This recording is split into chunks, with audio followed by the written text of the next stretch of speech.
Sup birds! Mr. Bird is DC. Today I will be doing a drift tutorial and a setup for the Project Cars, and I think this is the first drift tutorial in Project Cars on YouTube, and I hopefully made it look good for the community. And so I put a lot of work into it, I put a lot of hours into it to find a perfect tune for it. So let's get started. So the first step is that you're gonna go to free practice, and after that you're gonna go to change vehicle. After that you're gonna go to my garage, press triangle, and you're gonna go to select car. I'm recommended to use a road car because it doesn't have a downforce mostly, so use it and do not use a front wheel drive, okay? And for the tutorial I'm gonna use for the rough RGT/8, and select any car you want, but I'm gonna use this car because this car is a very good drift car. It's not that high horsepower where I just spun out easy. It's not that low horsepower that I don't even do a burnout at all. So this is like in the middle performance, so I like it a lot. This car is a very good drift car.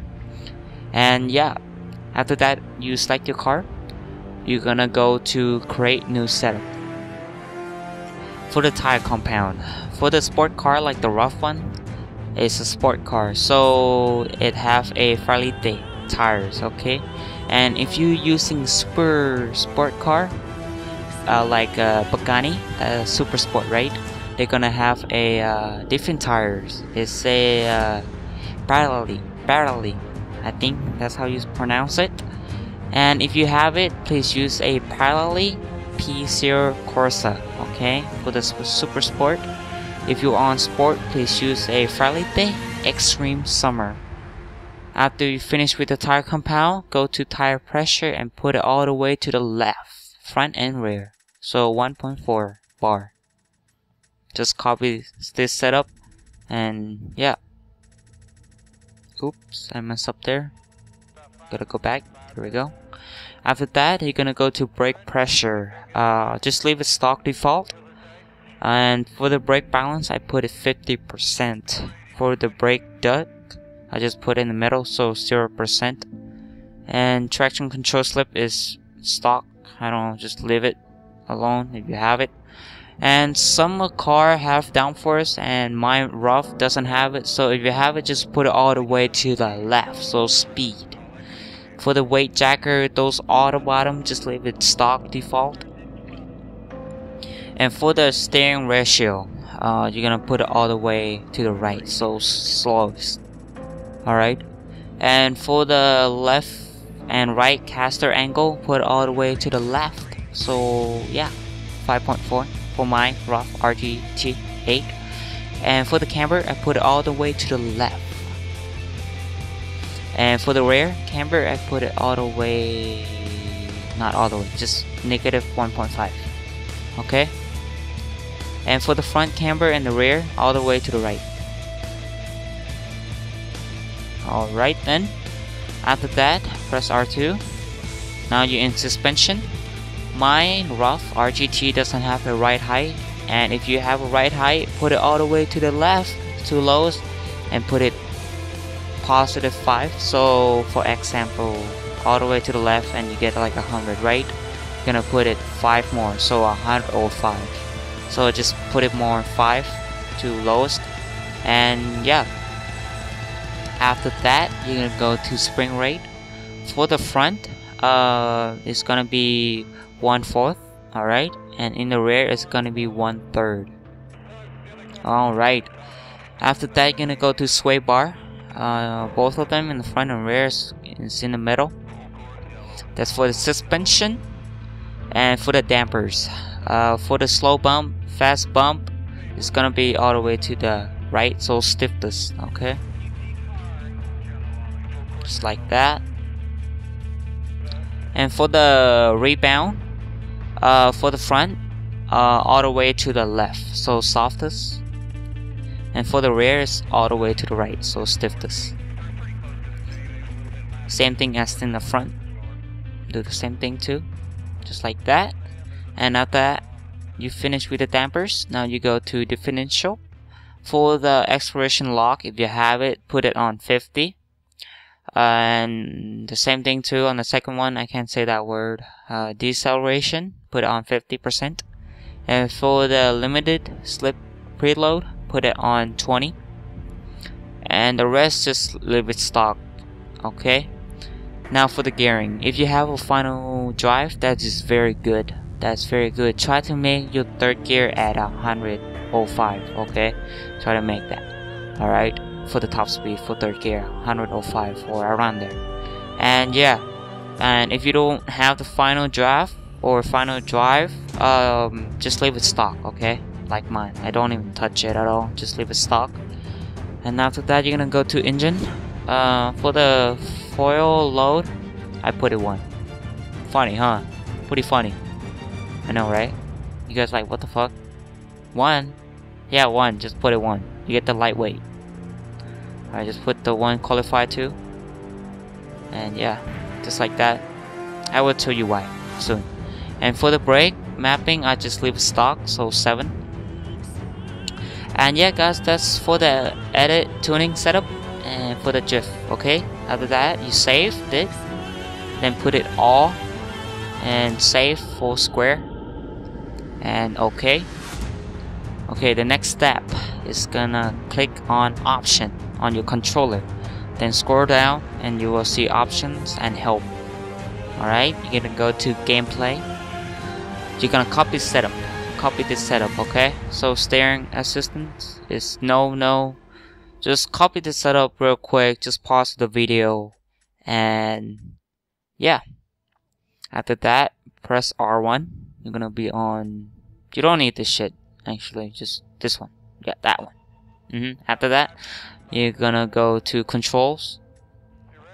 Alright, I'm using manual. I'm recommended not to use automatic. Do not use automatic, please. And some people use inverted gear. I don't. So I put no. And press R1, and you're gonna copy this. This is very important. Alright, first of all, you're gonna put the controller input mode to 3. Now you go up, and you're gonna copy this. So dead zone for the first one is 29. Second one is 80. Third one is 18. The fourth one is 60. Fifth is 20. 6 is 30, 7th is 29, for the last one is 45, and now the speed one is 50, and controller filtering is all the way to the left, so 0. And the force feedback, I'm not using a wheel, so I don't know, so I just put 50. Alright, and the RPM, do whatever you want, no or yes, I don't give a fuck, just put it yes for me.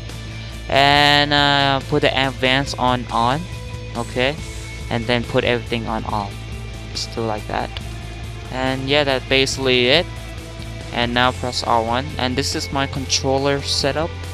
So I'm using my shift up and shift down on the R stick, and the reverse gear is the triangle, the handbrake is a square,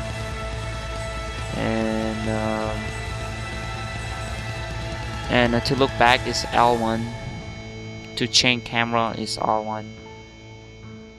And yeah, that's it. That's for my controls.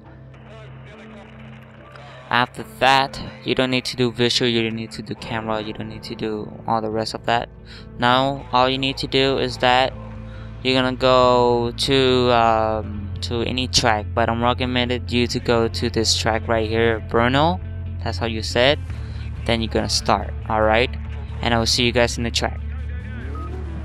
Alright guys, we're back again. So the question is, how did I drift in project cars? I just drifted like all-wheel drive. That's how the project cars physics work. So I just drifted like all-wheel drive, but I can't really explain it fully 100%, but I will try my best to explain it how to drift. Okay, so let's say if I'm going 100 miles per hour and there's turn coming up and I need to turn right, alright, and I'm very close to the turn, this is what I do. I just tap the e-brake so it get on sideways. After you get on sideways, you need to turn to the opposite way of the turn. So I was going, need to turn right, then I need to turn left. So it go on sideways. And after you get on sideway, you're gonna gas it, okay? Gas it and try to control the car as possible as you can. And if you still straightening out from the turn, just keep hitting the e-brake and brake at the same time. Keep tapping it until you get on the sideway again. After you gone back to sideway, just keep gassing it. You know, if the turn is too wide, like really big turn, just get less angle and full gas it all the way and try not to spin out. And if the turn is too small, just get as maximum angle as you can, but try not to spin out and try to let off the gas sometime. So just tap the gas if the turn is too small, alright? And if you're gonna spin out to come back again to drifting, this is what I do. I just let off the gas, or I can just go to the previous gears. Like if I was drifting in third, I just go back to second gears. That's how I keep drifting without spinning out. And yeah, that's how you do it to the turn. And after you're about to exit the turn, this is what I do all the time for Project Cars Physics. Before you exit the turn, do not touch your steering, okay? Just let it go. Just let it go. Just let the car do what it wants, but gas it, okay? Do not touch the steering. Because if you touch it, then you're gonna spin out to the opposite way, 360, and that's how the Project Cars Physics works, okay? It's not me, it's just the game, how it works. So I just didn't touch the steering before I exit the turn, and yeah, that's how I do it. And you can also drift in the rain too. So, but that's like the pro, because in the rain it's very hard because it gives more oversteer and more wheel spin, you know. And the good thing is that you get more angle, and it's more fun to tandem with other people. And I wish people do more a drift lobby now, because I do in this video. I hope you guys enjoy the drift tutorial for the Project Cars. If you guys do, please hit that like button. And if you're new to my channel, please subscribe. That will really help me a lot. And make sure to keep constantly watch my video if you like them. And yeah, let's build up a drift community and build up some more drift lobby. And I hope you guys see some of you guys in a drift lobby soon. And this is Mr. Angry DC. Peace out, guys.